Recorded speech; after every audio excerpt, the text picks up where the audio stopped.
Welcome to PlayStation VR. If you've already unboxed your PSVR, all these components are lying around your room. Here's how to put it together into your very own virtual reality system. If you have the CUH ZVR2, you'll first need to connect the stereo headphones to your VR headset.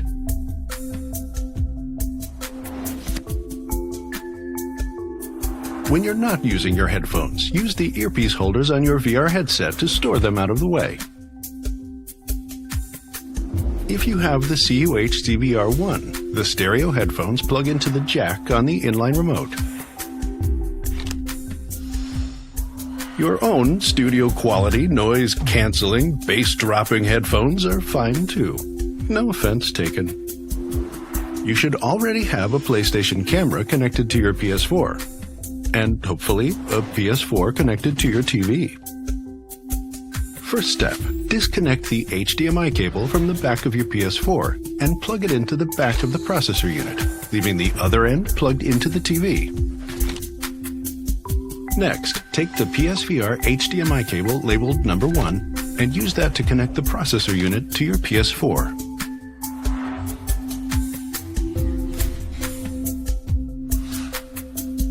You'll also need to connect them with the USB cable labeled number 2 by plugging one end into the PS4 or PS4 Pro and the other end into the back of the processor unit. Now, let's get powered up. Connect the AC power cord to the AC adapter labeled number 3. Plug the other end of the AC adapter into the back of the processor unit and the free end of the AC power cord into your favorite wall outlet. Now you will connect the VR headset to the front of the processor unit. Line up the symbols on the plugs with the symbols over the ports and plug them in. If you have the CUH ZVR1, you'll use the VR headset connection cable labeled number 4. Slide back the front right side of the processor unit to open the ports. Line up the symbols on the plugs with the symbols over the ports and plug them in. Then slide the cover back. The other end plugs into the VR headset's cord labeled number 5. Make sure that the symbols line up here as well.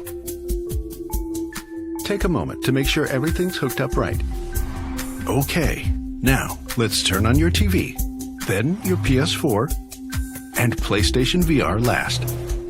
You'll know everything's connected properly when the tracking lights on the back of the headset start glowing blue. When that happens, stand back for a moment and admire your work. You now have a virtual reality system in your home, all ready to go. All that's left is to get you ready in part 3.